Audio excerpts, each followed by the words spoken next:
Catriona by Robert Louis Stevenson. Read by Peter Joyce. The 25th day of August, 1751, about 2 in the afternoon, I, David Balfour, came forth of the British Linen Company, a porter attending me with a bag of money, and some of the chief of these merchants bowing me from their doors. 2 days before, and even so late as yester morning, I was like a beggar-man by the wayside, clad in rags, brought down to my last shillings, my companion a condemned traitor, a price set on my own head for a crime with the news of which the country rang. Today I was served heir to my position in life, a landed laird, a bank porter by me carrying my gold, recommendations in my pocket, and, in the words of the saying, the ball directly at my foot. There were 2 circumstances that served me as ballast to so much sail. The first was the very deadly and difficult business I had still to handle. The second, the place that I was in.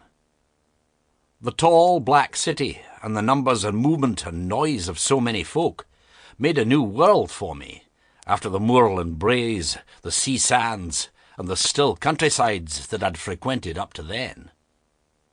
The throng of the citizens in particular abashed me. The lawyer's son, Rankyler, was short and small in the girth. His clothes scarce held on me, and it was plain I was ill qualified to strut in the front of a bank porter. It was plain, if I did so, I should but set folk laughing, and, what was worse in my case, set them asking questions.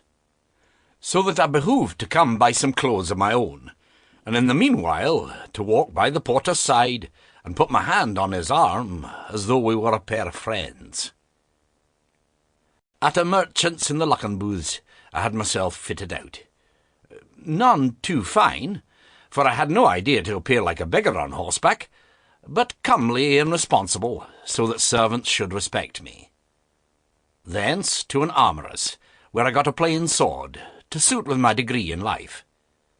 I felt safer with the weapon, though, for one so ignorant of defence, it might be called an added danger. The porter, who was naturally a man of some experience, judged my accoutrement to be well chosen. "Nothing conspicuous," said he. "Plain decent clays. As for the rapier, nae doubt it sits with you." Sample complete. Ready to continue?